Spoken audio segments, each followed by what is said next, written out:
चलिए जानते हैं हरियाणा की 25 बड़ी खबरों को सिर्फ 10 मिनट में। लेकिन उससे पहले वीडियो को लाइक और चैनल को सब्सक्राइब जरूर करें। महेंद्रगढ़ में अवैध कॉलोनी पर डीटीपी की कार्रवाई। हरियाणा के महेंद्रगढ़ में जिला नगर योजनाकार नारनौल की टीम ने अवैध कॉलोनी पर कार्रवाई की। ये रिवासा खायरा रोड पर खायरा राजस्व क्षेत्र में करीब 2 एकड़ भूमि में बनाई गई थी। विभागीय टीम ने मौके पर पहुंचकर कॉलोनी के सभी अवैध निर्माणों को ध्वस्त किया। कार्रवाई में 5 डीपीसी, 4 बाउंड्री वॉल और आंतरिक रोड नेटवर्क उखाड़ दिया गया। ड्यूटी मजिस्ट्रेट सत्येंद्र कुमार और सहायक नगर योजनाकार नारनौल ने कार्रवाई की अगुवाई की। पुलिस बल तैनात रहा और जिला प्रशासन का पूरा सहयोग लिया गया। अवैध कॉलोनी हटाने से भविष्य में कानून व्यवस्था बनी रहेगी। मंत्री नरबीर का दावा, राव इंद्रजीत को मैंने चुनाव जिताया। दक्षिण हरियाणा की राजनीति में भाजपा के 2 दिग्गज नेताओं के बीच जुबानी जंग तेज हो गई है। कैबिनेट मंत्री राव नरबीर सिंह ने केंद्रीय मंत्री राव इंद्रजीत सिंह पर निशाना साधते हुए कहा कि अगर उनके सहयोग के बिना इंद्रजीत चुनाव नहीं जीत पाते। ये बयान गुरुग्राम में एक टीवी शो के दौरान दिया गया। सांसद इंद्रजीत सिंह ने प्रतिक्रिया दी कि अभी इस पर विस्तार से बोलने का समय नहीं है और जल्द खुलासा करेंगे। दोनों नेताओं के बीच बढ़ती बयानबाजी से पार्टी के अंदरूनी मतभेद उजागर हो रहे हैं। राजनीतिक हलकों में हलचल बढ़ गई है। चलती गाड़ियों में युवतियों की स्टंटबाजी। फरीदाबाद में चलती गाड़ियों में युवक युवतियों द्वारा खतरनाक स्टंट की घटना सामने आई। करीब 12 महंगी गाड़ियां सड़क पर दौड़ती नजर आई। स्टंटबाजी में लोग खिड़कियों और सनरूफ से बाहर निकल रहे थे। इस वजह से अन्य वाहन चालकों को काफी परेशानी हुई। वीडियो अमृता अस्पताल से सेक्टर 29 जाने वाली सड़क का बताया जा रहा है। सोशल मीडिया पर वायरल होने पर पुलिस हरकत में आई। गाड़ियों के नंबरों के आधार पर चालान काटे गए। स्टंटबाजी करने वालों की पहचान की जा रही है। इससे पहले भी फरीदाबाद में ऐसे वीडियो वायरल हो चुके हैं। रोहतक के एएसआई लाठर की विधवा पत्नी बनेंगी टीचर। हरियाणा के रोहतक में साइबर सेल प्रभारी एएसआई संदीप लाठर की विधवा पत्नी संतोष देवी को सरकारी नौकरी मिलने जा रही है। उन्हें महर्षि दयानंद विश्वविद्यालय के कैंपस स्कूल में टीचर के पद पर नियुक्त किया जाएगा। शैक्षणिक प्रमाण पत्रों की वेरिफिकेशन प्रक्रिया पूरी हो रही है। जनवरी में ज्वाइनिंग संभव है। एएसआई लाठर के सुसाइड के बाद केंद्रीय मंत्री मनोहर लाल खट्टर ने परिवार को सहायता का आश्वासन दिया। मुख्यमंत्री नायब सैनी ने भी संतोष देवी को नौकरी और बच्चों की शिक्षा में मदद का भरोसा दिलाया। नौकरी मिलने से परिवार की आर्थिक स्थिति मजबूत होगी। पलवल में पूर्व केंद्रीय मंत्री ने सरकार पर निशाना साधा। पूर्व केंद्रीय मंत्री चौधरी बीरेंद्र सिंह ने पलवल में कांग्रेस की सद्भावना यात्रा को लेकर बैठक की। उन्होंने भाजपा सरकार पर निशाना साधा और कहा कि ये किसान विरोधी पार्टी है। बैठक में जिले के किसान संगठन और कांग्रेस नेताओं ने भाग लिया। बीरेंद्र सिंह ने आरोप लगाया कि एमएसपी के नाम पर किसानों के साथ धोखा किया गया। अग्निवीर योजना के जरिए युवाओं के साथ अन्याय हुआ। सद्भावना यात्रा 4 जनवरी से पलवल में शुरू होकर गाँव से होकर गुजरेगी। बैठक में जिम्मेदारियां तय की गई और जनसंपर्क अभियान मजबूत बनाने का निर्णय लिया गया। सीएम ने गुरुग्राम को हरियाणा की प्रगति का इंजन बताया। गुरुग्राम में आयोजित महारैली में मुख्यमंत्री नायब सिंह सैनी ने विकास कार्यों की घोषणा की। विधायक मुकेश शर्मा की मांगों को पूरा करने का आश्वासन दिया। मुख्यमंत्री ने गुरुग्राम को हरियाणा की आर्थिक राजधानी और प्रगति का इंजन बताया। शहर में 500 से अधिक फॉर्चून कंपनियां और स्टार्टअप हब मौजूद है। उन्होंने गुरुग्राम को विश्व स्तरीय शहर बनाने का संकल्प दोहराया। रैली में बड़ी संख्या में लोग मौजूद रहे। विधायक की लंबी मांगों की सूची पर मुख्यमंत्री ने मजाकिया अंदाज में प्रतिक्रिया दी। हिसार में नेशनल हाईवे पर ट्रक में घुसी car. Hisar Sirsa national highway पर एक अर्टिगा कार टर्न ले रहे ट्रक में जा घुसी। हादसे में कार सवार एक ही परिवार के 9 लोग बाल बाल बचे, जिनमें 2 बच्चे शामिल थे। हादसे के बाद मौके पर भीड़ जमा हो गई और ट्रक चालक के साथ धक्का मुक्की हुई। हाईवे पर करीब 1 किलोमीटर तक जाम लग गया। सूचना मिलने पर हाईवे पेट्रोलिंग और पुलिस मौके पर पहुंची। करीब 1 घंटे बाद यातायात सामान्य हुआ। घटना के कारण अन्य वाहनों को रूट बदलकर जाना पड़ा।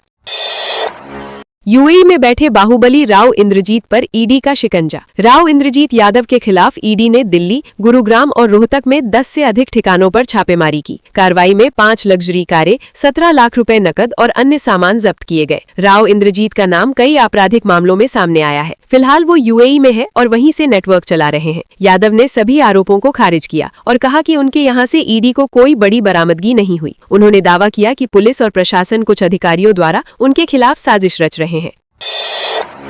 यमुनानगर डीसी से मिले पोटली के किसान। यमुनानगर के पोटली गांव के किसान अंबाला शामली हाईवे निर्माण से बंद किए गए रास्ते को खोलने की मांग लेकर डीसी से मिले। उन्होंने कहा कि ये उनकी अंतिम बातचीत है। यदि 10 जनवरी तक रास्ता नहीं खोला गया तो वो खुद मार्ग खोदेंगे। रास्ता बंद होने से खेतों तक पहुंचने के लिए किसानों को 4 किलोमीटर का अतिरिक्त चक्कर लगाना पड़ रहा है। भारतीय किसान यूनियन के प्रदेशाध्यक्ष रतन मान ने बताया कि हाईवे निर्माण से गाँव के लोगों की परेशानियां बढ़ी हैं। किसान प्रशासन से समाधान चाहते हैं और आंदोलन तेज करने की चेतावनी दी।